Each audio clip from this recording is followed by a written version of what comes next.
দান করলেন আগামীকালকে মাহফিলের জন্য। আল্লাহ তোমার বান্দির দান রব্বুল আলামিন কবুল এবং মঞ্জুর করে দাও। মাবুদ মেহেরবানি করিয়া তার হাদিয়া সোনার নবীর রওজা মুবারকে পৌঁছে দাও। আল্লাহ তাআলা খাতামা বিল খাইর নসিব করে দাও। আমিন। নারে তাকবীর, আল্লাহু আকবার। দিন ইসলাম জিন্দাবাদ, ওয়াজ মাহফিল জিন্দাবাদ।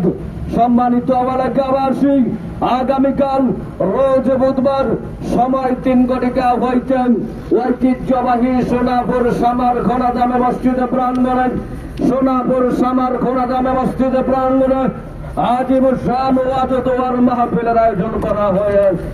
উক্ত মাহফিলে সবার সভাপতিত্ব করিবেন জনাব হাজী আবুল কালাম মেম্বার সাহেব। প্রধান অতিথি হিসেবে অংশগ্রহণ করিবেন হযরত মাওলানা কাজী বদরুল হক বিন সুলাইমান সাহেব। এছাড়া দেশের বিশিষ্ট উলামায়ে কেরামগণ উক্ত মাহফিলে তাশরীফ আনিবেন। আখির মোনাজাতের পর তাবারুকের ব্যবস্থা থাকবে ইনশাআল্লাহ। এসব আমিন দলে দলে